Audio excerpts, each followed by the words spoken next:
So a lot of you guys wanted to know how I made the minigun work on this heavy arms. I'm going to try and make you a quick instructional video. I'm not very good at this sort of thing, but I'll do my best. So the first thing I did was pretty much gut the inside of the minigun and the ammo can to fit all the electronics I was going to need to put in there. I'm going to show you some of that stuff right now. First and foremost, all of the electronics and the battery on heavy arms are actually located inside his ammo can right here. When I need to charge heavy arms, I simply pull the top off like so, and I can plug this guy in here just like that. So now I can charge him up. Takes about 10 minutes USB, and he's good to go for a good long time because he's not using very much of his electricity. Like I said, most of his parts are inside this ammo can, which is held together conveniently by this piece, since I had to gut most of the inside pegs holding the can together. I also had to add infrared sensor in order to receive the signals from the remote to make him fire. I can show you some of his electronics, but I'm not going to take the whole can apart. If you can see in there, you can actually, that's pretty blurry, but you can see the electronics is actually a little red indicator light telling you that he's on. The on-off switch is right here. You actually have to reach inside and turn it on and off with an ink pen or an X-Acto knife to get it to work, but that's sort of a pain. Plan on fixing that later, just haven't got around to it yet. Now I'm going to take a moment to take the minigun off of heavy arms and show you that it can function independently, and then I'll take the gun apart and show you the inner workings. So just bear with me now. Right, so here's the minigun up on a little impromptu work stand I made for it. As you can see, it functions without being attached to heavy arms. I actually increased the voltage output to the motor, so now it spins a little faster than it did last time you saw it, but we'll see if that actually holds up or falls apart. I'm not sure if it will. One important thing to note here, the way that I'm transferring power from the ammo can to the actual power, or the motor inside the gun, conveniently, when they built this model, they used 16 gauge copper wire inside this belt to make it flexible. So I simply lopped off 2 strands of their copper wire and replaced it with 2 strands of my copper wire, which provides power to the motor inside the minigun. I'm going to take the gun apart now, and then I'll be able to show you what's inside and how I made it work.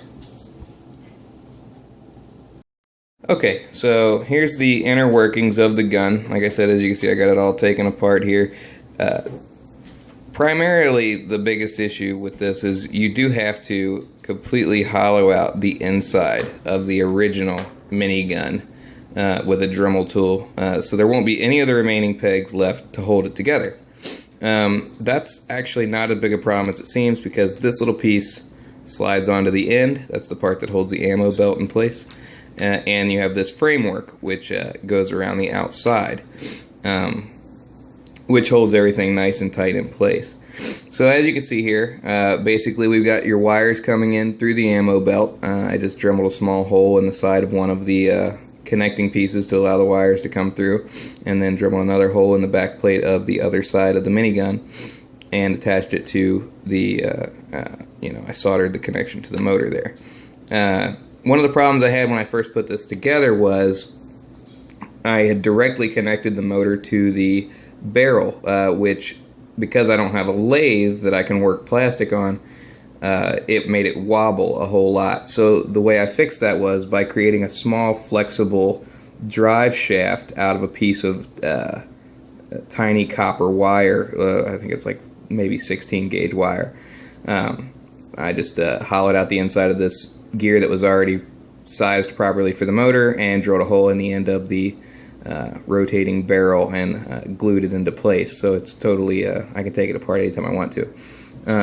These are a couple of small bearings that I installed to make it smooth, spin smoothly.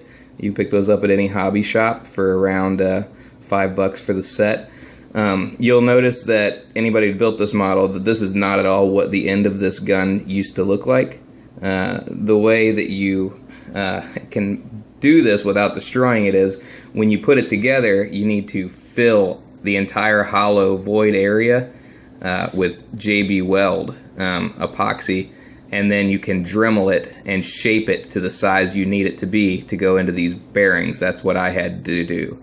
Now you'll notice these bearings are a little loose fit. I snug them up simply by wrapping the end of this in electrical tape and then wrapping the bearings independently of that in electrical tape to snug them into the end of the barrel. Now I know that sounds like it creates a lot of play, but that is on purpose actually, because like I said, I don't have a lathe and there needs to be a bit of flex to allow for the spinning of the barrel, mainly because if it didn't, it would wobble all over the place. Now you'll notice that there's nothing holding the motor in place, so it could freely spin in there if I didn't have this little piece of rubber wire sheathing, which I've removed, but I affix it to the side of the motor with super glue, and then I affix it to the inside of the barrel with the inside of the gun with super glue, and that keeps the entire unit from rotating and destroying all the wiring and stuff inside.